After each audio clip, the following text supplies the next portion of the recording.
शेतकऱ्यांच्या दृष्टीने अभिभाषणामध्ये महामहिम राज्यपाल महोदयांनी शेतकऱ्यांच्या हितासाठी केलेल्या काही योजनांना स्पर्श केला।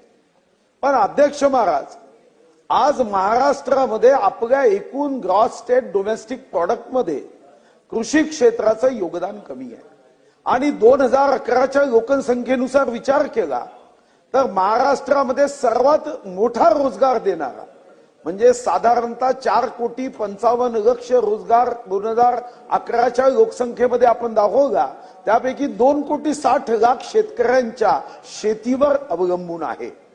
आज दुर्दैवाने शेतीचं भौगोलिक क्षेत्र 1.34 हेक्टर पर्यंत मर्यादित आलंय।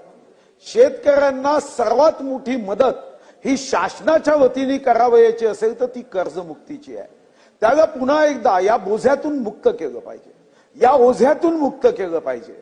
आणि खरं तर आपण राज्य सरकारचा मॅनिफेस्टो देतानाच या संदर्भामध्ये आपली भूमिका स्पष्ट केली की आपण कर्जमुक्ती देणार आणि मला विश्वास आहे की आपण रघुकुल रीत सदा चली आई प्राण जाय पर वचन न जाय।